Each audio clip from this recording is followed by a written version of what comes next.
Mesdames et messieurs, bienvenue sur MTélé pour cette nouvelle édition de votre magazine culturel C'est Montréal.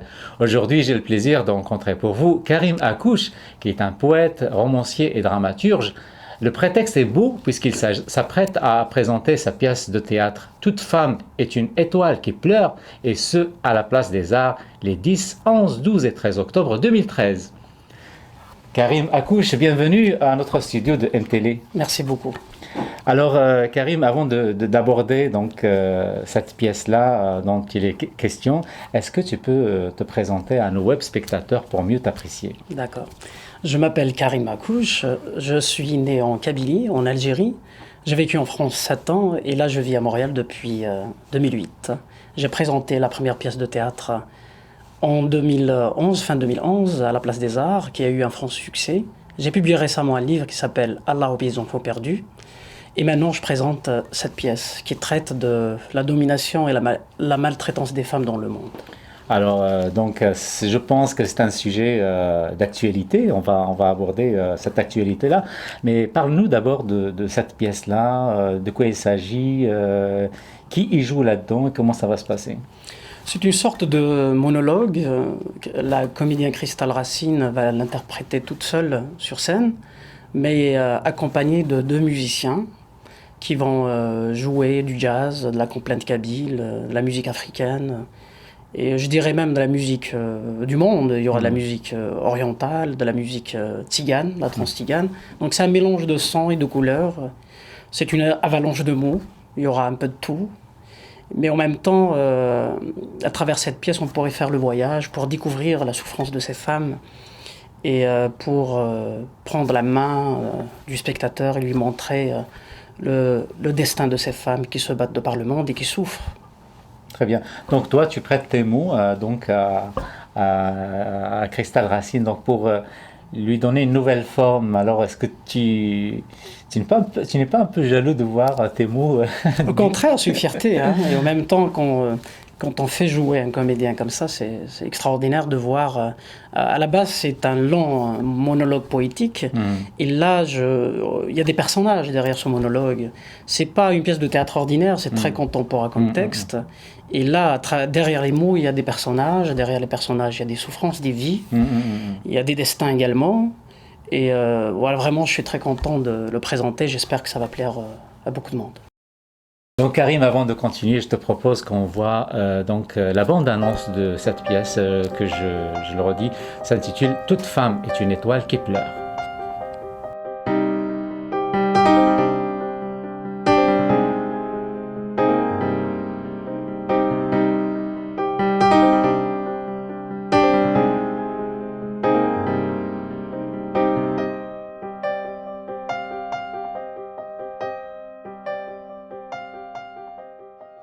Ma mère réside dans la déchirure de l'humanité, dans la faille du temps.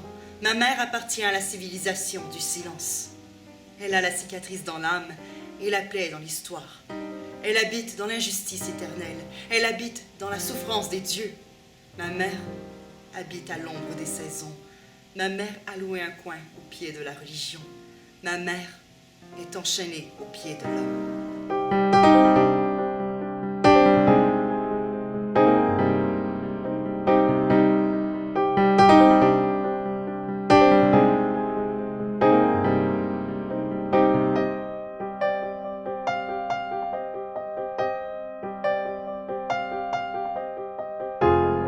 Donc voilà, j'espère que nos web spectateurs ont une idée à présent de cette pièce-là.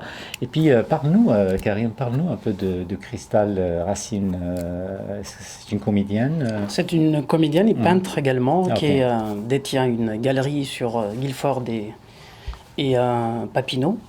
C'est une femme compétente, talentueuse, qui a joué déjà dans la première pièce, qui vient d'Orfleurer ma tombe. Donc vous avez déjà une expérience. Une expérience également. On a participé à plusieurs événements que j'ai organisés et co-organisés, notamment des récitals poétiques. C'est une femme vraiment très compétente.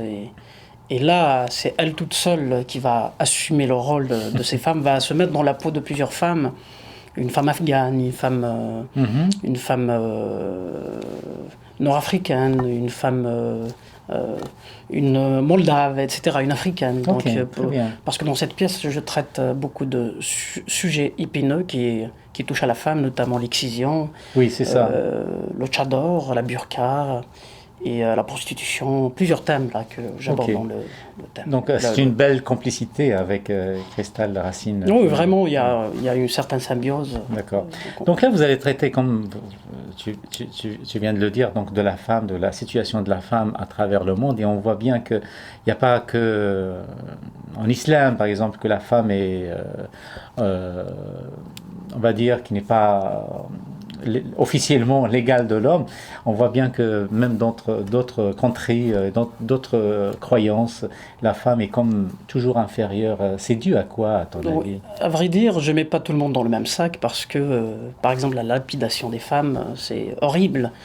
Mais également, il y a des choses qu'on n'ose pas le dire. Par exemple, la marchandisation du corps de la femme également, c'est abject, qu'il faut dénoncer également.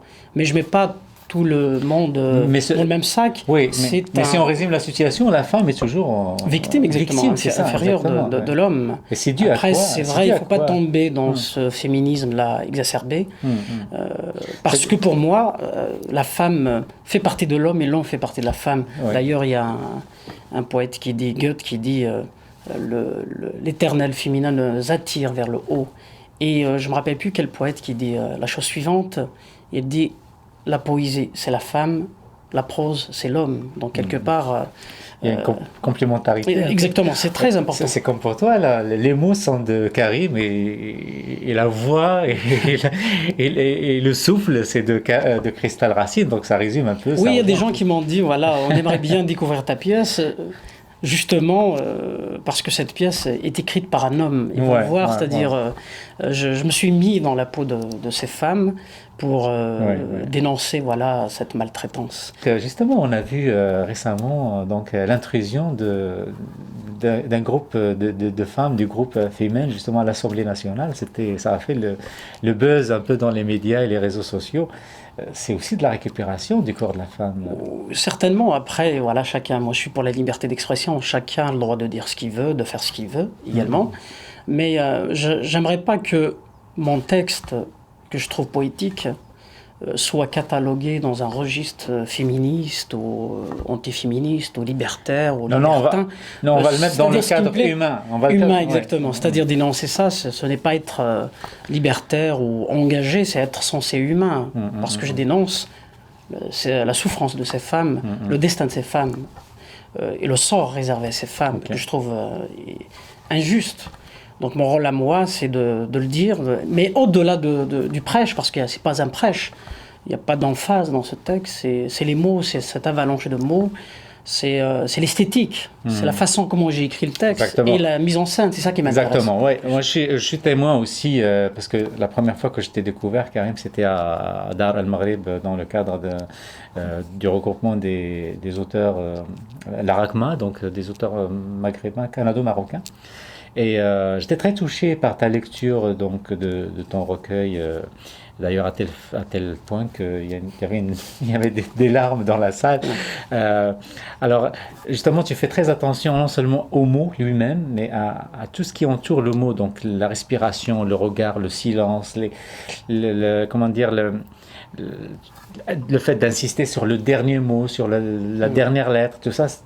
Tu mets tout ça à contribution pour passer ton message et toucher non seulement les oreilles, mais le cœur de l'auditeur. Alors, avant de continuer, on va revoir donc une séquence de cette lecture-là dont je parle. C'était à la Maison du Maroc cette année.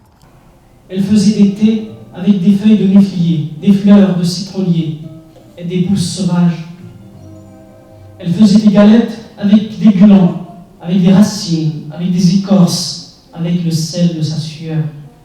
Elle dessinait des motifs sur des objets en terre cuite et ne contait des fables d'ogresses et de sorcières.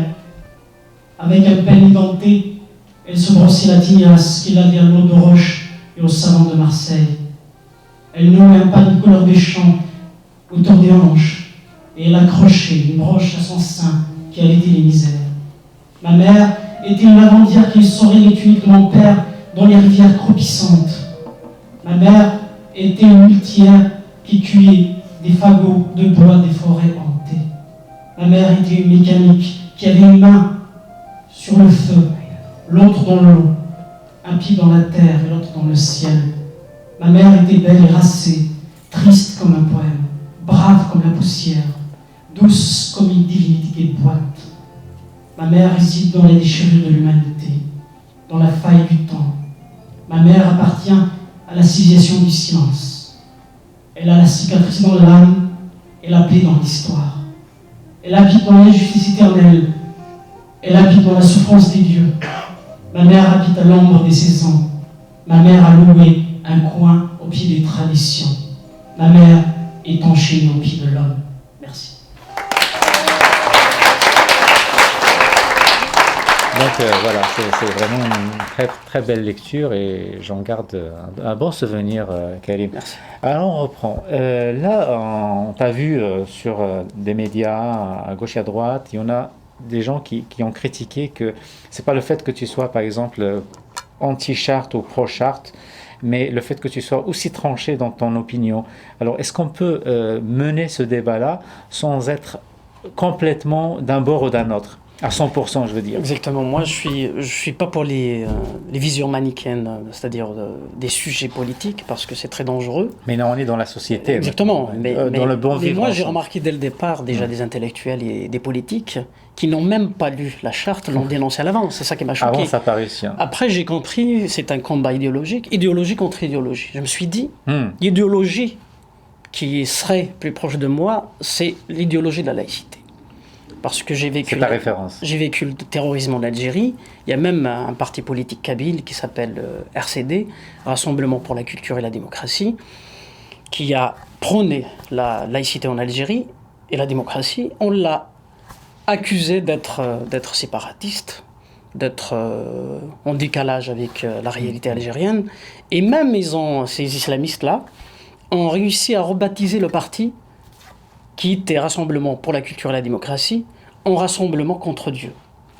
Donc, la laïcité, c'est une idée généreuse qui ne vient non seulement des Lumières, parce que si on remonte dans l'histoire, au 5e siècle, il y a même le pape berbère Saint Gélase qui a adressé une lettre... Un pape berbère. Un pape berbère qui a adressé une lettre à Anastasius, c'est un empereur byzantin, où il a écrit ceci: « En matière de politique, le prêtre doit se plier aux ordres de l'empereur. Et en matière de religion, l'empereur doit écouter le prêtre. » Donc vraiment, c'est la séparation des pouvoirs. Exact. Donc la laïcité fait partie des Nord-Africains de l'époque. Donc ça fait partie de notre culture également. Même chaque village kabyle, c'est un village laïque et est un village démocratique. Donc il y a ça. Donc, et en même temps, moi, si j'ai à choisir entre la famille qui avance et la famille qui recule, je choisirais la famille qui avance. Donc la laïcité n'est ni ouverte ni fermée. La laïcité, c'est la laïcité. N'a pas besoin d'adjectifs ou d'épithètes. Ce vocable laïque-là se suffit à lui-même. Exact. Bon, maintenant, parlons des droits de la femme, puisqu'on y est. C'est ça notre sujet. Beaucoup de femmes disent on a fui à un pays où on nous imposait de mettre le voile. Et là, on se retrouve en train sous la même pression pour qu'on enlève le voile. Quelle est la différence à votre avis? C'est une question intéressante, mais de quel droit? C'est-à-dire, on va enlever le voile à ces femmes, certainement. D'un côté, elles ont raison. Mais derrière le voile, il y a une idéologie. C'est pas juste le voile qui me gêne, en soi. Elles ont le droit de porter ce qu'ils veulent. Mais le voile, c'est pas une casquette. Le voile, c'est une idéologie. Et surtout quand on l'expose, c'est-à-dire comme un panneau publicitaire à l'extérieur, c'est-à-dire dans l'espace public. Moi, chez elle, la femme peut le porter, il n'y a pas de problème. Même dans un parc, il n'y a pas de problème. Mais quand il s'agit des institutions, on n'a pas le droit de le porter dans des institutions. À l'hôpital, par exemple, on n'a pas le droit de demander des dérogations pour faire soigner sa femme par un médecin femme au lieu d'un médecin homme. Oui, pour les accommodements raisonnables. Bon, les gens, moi, je suis contre la ségrégation également des sexes dans les piscines également. Exact, c'est ça qui me gêne. C'est-à-dire, dans cette charte-là, les accommodements raisonnables sont moins discutés, moins polémiques que l'interdiction des signes religieux dans la fonction publique. C'est ça qui pose problème davantage. Est-ce que tu n'as pas l'impression que c'est Ce qui pose problème aussi, c'est que comment on a donné ce débat-là, ouvert ce débat au public. Est-ce qu'on n'aurait pas pu faire un travail pédagogique étalé sur quelques années pour ramener les gens à comprendre de part et d'autre, à comprendre cette démarche-là de la part du Québec, hein, donc, est-ce qu'il n'y a pas quelque part une erreur de démarche, dans la démarche elle-même?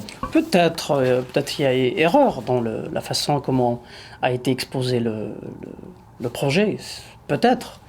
Mais moi je dirais, c'est-à-dire ce qui me gêne généralement, c'est cet angélisme béat des intellectuels et politiques qui analysent le sujet avec légèreté.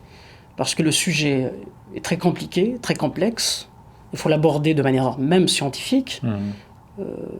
Mais là, je vois qu'il l'aborde de manière légère. Moi et mes compatriotes qui ont vécu qui avons vécu le terrorisme en Algérie, nous savons c'est quoi l'islamisme. Mais je fais la différence entre l'islam et l'islamisme. Hein. L'islamisme, c'est la manipulation de l'islam à des fins politiques. C'est l'instrumentalisation de l'islam à des fins politiques. Donc, c'est un sujet intéressant. Oui, on est là, à ton avis, on est là au Québec. On est en train d'instrumentaliser justement la religion, à ton avis? Oui, c'est des gens, là, lorsque j'ai vu la manif la dernière fois, il y avait des barbus, des gens qui ont été accusés de terrorisme, qui étaient là. Ça me rappelle de mauvais souvenirs. L'Algérie, lorsqu'on assassinait, je dirais, à la... Comment on appelle ça? Enfin, on assassinait sans arrêt, on tuait des intellectuels, des innocents, des enfants, des femmes. Ça me rappelle vraiment des souvenirs lorsque l'islamisme poussait à l'ombre des institutions de l'État algérien, parce que j'ai entendu des slogans ici très, très, comment dirais-je, horribles, qui font peur, bien sincèrement. Sûr, moi, j'ai perdu un cousin dans cette horrible guerre civile en Algérie. Après, moi, j'estime être... comment dirais-je, habilité à parler de ce sujet parce que je suis victime, rescapée de la guerre civile en Algérie, même si je fais pas l'Algérie, c'est pas le Québec, c'est pas le Canada. C'est pour ça que moi, je fais la part des choses. C'est-à-dire qu'on ramène une expérience vécue à l'extérieur, mais on peut pas s'en séparer. Il est en nous et je suis sûr qu'on va la retrouver dans ta pièce parce que ça, c'est ça qui va donner cette charge émotionnelle très très crédible à tout ce qu'on fait, hein. Ça c'est évident. Maintenant, ce que je veux dire, ce que je veux voir avec toi, c'est comment aborder et comment aussi, parce que c'est très facile de dire, ok, par exemple les musulmans font fausse route, ils sont manipulés, tout ça, mais comment faire cette sensibilisation-là au sein de la communauté, avec la communauté, et non pas contre la communauté, parce que c'est ça qui pourrait être constructif. Moi, ceux qui accusent sincèrement les Québécois d'être racistes, ils ne connaissent pas c'est quoi le vrai racisme. Hein, parce que moi, j'ai vécu le vrai racisme ailleurs. Oui, il y a de l'exagération. Là, les Québécois reçoivent quand même 5000 Algériens chaque année. Ouais. Je suis désolé, voilà, s'ils étaient racistes, ils auraient reçu peut-être d'autres... Non, on ne va pas entrer dans ce jeu-là, parce que c'est pas ça vraiment notre débat. C'est vrai qu'on a toujours invité à ne pas répondre à l'insulte par l'insulte. Sinon, on est dans le même registre. Hein, donc ça, c'est clair et net. Maintenant, c'est comment juste... pour, par exemple, bénéficier de ton expérience à toi, comme tu as dit, rescapé de la mauvaise phase algérienne, et il y en a d'autres ailleurs en Afghanistan. Expliquer le projet. Exact. Expliquer, y aller doucement, et montrer justement aux musulmans qu'ils doivent quelque part faire le pas également pour... il faut leur dire, voilà, la laïcité, pour fondre dans la société. Il faut leur dire que la laïcité n'est pas faite contre la religion. Oui. La laïcité, va vivre avec la religion, n'est pas contre la religion, la laïcité. La laïcité, au contraire, va protéger la religion, va protéger et le religieux, le non-croyant, et même les athées, et le Québec, et le Canada, etc. Parce que c'est très important. Moi, je me rappelle d'une citation d'un texte de Victor Hugo qu'il a écrit où il dit à son époque, voilà, l'Église doit rester chez elle, l'État chez lui. Donc maintenant, la mosquée, l'Église et la synagogue doivent rester chez elles. Et l'État chez lui.